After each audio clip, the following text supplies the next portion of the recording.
दोस्तों, क्या आपने कभी सोचा है क्वांटम फिजिक्स और आत्मा के बीच क्या संबंध है? अगर नहीं सोचा तो आइए इस वीडियो में जानने की कोशिश करेंगे कि वास्तव में इसमें कोई संबंध है या नहीं। तो आइए सबसे पहले यह शॉर्ट में जानते हैं कि क्वांटम फिजिक्स क्या है। तो क्वांटम फिजिक्स की एक ब्रांच है जिसमें प्रोटॉन और इलेक्ट्रॉन जैसे छोटे स्तर पर पार्टिकल्स के व्यवहार का अध्ययन करते हैं। क्लासिकल फिजिक्स में इन पार्टिकल्स को निश्चित पोजीशन और वेलोसिटी के साथ सॉलिड वस्तु माना जाता है, लेकिन क्वांटम मैकेनिज्म पार्टिकल को एक तरंग फंक्शन, जिसे हम वेव फंक्शन भी कहते हैं, जिसके द्वारा डिस्क्राइब किया जाता है, जो केवल किसी पर्टिकुलर पोजीशन में पार्टिकल्स को खोजने की संभावना दर्शाता है। इसका मतलब यह है कि पार्टिकल सुपर पोजीशन की स्थिति में मौजूद होते हैं, जहां वह एक ही समय में कई स्थितियों में मौजूद हो सकते हैं। अब तक उन्हें देखा या मापा नहीं जा सका था। लेकिन इसमें आत्मा का क्या संबंध है? तो आइए पहले जानते हैं शॉर्ट में कि आत्मा यानी सोल क्या है। तो दोस्तों, आत्मा को अक्सर एक मनुष्य का सार माना जाता है, हमारा वो हिस्सा जो शाश्वत है और फिजिक्स शरीर को पार करता है।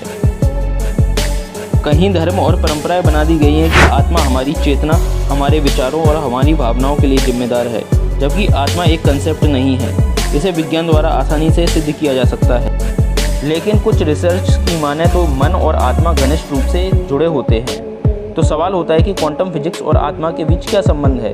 तो आइए फाइनली जानते हैं। एक थ्योरी यह कहती है कि आत्मा भौतिकी दुनिया से परे एक क्षेत्र में मौजूद है और यह क्वांटम मैकेनिक भौतिक और आध्यात्मिक के बीच एक सेतु यानी ब्रिज प्रदान कर सकती है।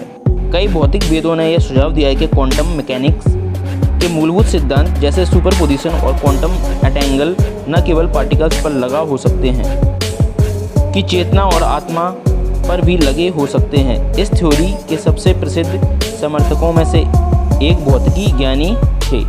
उन्होंने प्रशस्त किया कि चेतना ब्रह्मांड की एक मौलिक संपत्ति थी और वह क्वांटम मैकेनिक्स से घनिष्ठ रूप से जुड़ा हुआ था। उन्होंने सुझाव दिया कि वेव फंक्शन, जो किसी विशेष स्थान पर एक पार्टिकल को खोजने की संभावना का वर्णन करता है, किसी विशेष अवस्था में मौजूद चेतना की संभावना का भी वर्णन कर सकता है। काफ़ी सोचने वाली बात है, राइट? इस पर आपका क्या सुझाव है? कमेंट सेशन में ज़रूर लिखें। तो आइए आते हैं एक और थ्योरी की ओर जो क्वांटम मैकेनिज्म और आत्मा को जोड़ता है। वो थ्योरी है नॉन लोकेलिटी की। नॉन लोकेलिटी यह विचार है कि पार्टिकल्स को इस तरह जोड़ा जा सकता है जो पोजीशन और टाइम को ट्रांसेंड करता है। इसका मतलब यह है कि पार्टिकल उलझ सकते हैं, जहाँ एक पार्टिकल की स्थिति दूसरे की स्थिति प्रभावित करती है, भले ही कितनी भी दूरी से अलग हो जाएं, जिसे हम क्वांटम एनक्लाइनमेंट भी कहते हैं। कुछ शोधकर्ताओं ने यह सुझाव दिया कि मन और आत्मा नॉन लोकल भी हो सकते हैं और यह टेलीपैथी और मानसिक अनुभव जैसी घटनाओं को एक्सप्लेन कर सकता है। हालांकि यह ध्यान रखना इम्पोर्टेंट है कि यह थ्योरी काफ़ी कंट्रोवर्शियल है और इनका समर्थन करने के लिए बहुत कम एविडेंस हैं।